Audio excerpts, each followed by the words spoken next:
The rain season has cast a shadow over Uganda's renowned national parks and other tourism products. Roads leading to these parks, often the only link between wildlife and tourists, have become a nightmare for tour operators and travelers alike.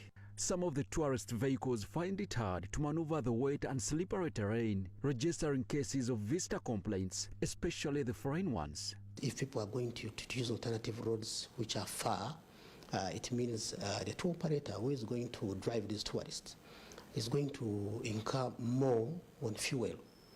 But also the maintenance of the vehicles, especially during the rainy season, vehicles tend to break down because of the poor roads. So that is also a cost on the side of the private sector colleagues who are bringing these tourists. Of course, the cost is transferred to the client. So this also makes the destination rather expensive. Seasonal flooding within and around the parks is another challenge. Although Uganda Wildlife Authority uses trenches and early warning systems to alert operators to mitigate risks, the toll on the private sector is significant. Vehicle breakdowns are common, driving up costs and making Uganda's destinations less attractive due to diversions and delays. There is where things become beyond the government or whoever is in charge, especially when it is raining, and I think it can happen anywhere in the world. But it is also an experience. You can imagine you are just in a new country and then it is raining, you are in a mud. We actually, in the tourism, we always refer to that experience as a muzungu in the mud, whereby the tourists are pushing cars and it is fun. Geoffrey Baluku, a sector player, adds that the poor road networks are a major letdown for Uganda's tourism sector.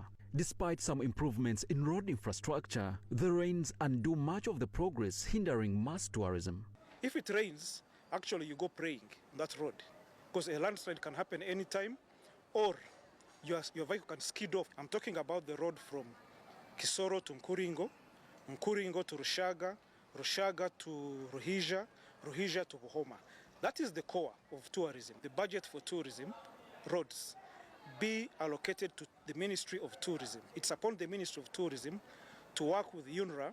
Visitation to all national parks and wildlife reserves stand at 390,000 visitors, with Murchison Falls attracting over 140,000 and Queen Elizabeth pulling over 90,000 visitors every year, both contributing over 60% of all the national park entries.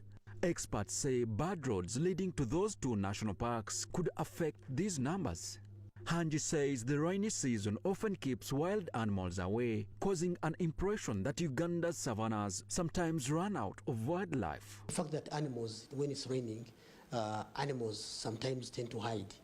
And you want to wait for the sun to come out, when it's a little bit dry, and then they come out. So all these are things that people should expect. But the rainy season isn't all bad. Felix Musinguzi, a seasoned tour operator and team leader at Kazinga Tours, says migratory birds are drawn to Uganda because of its favorable weather, and some tourists cherish the unpredictable surprises national parks offer. During that period, there are migratory birds that come from different parts of the world to come to Uganda because of the weather, and that is a positive on the tourism sector. It is also a period where there are not many tourists, so those who do not want mass tourism can get advantage of that situation. However, stakeholders agree that improving road networks and weatherproofing park infrastructure could enhance visitor experiences and boost the sector's resilience. Because you do the rain and will undo. Once you do, the rain will undo.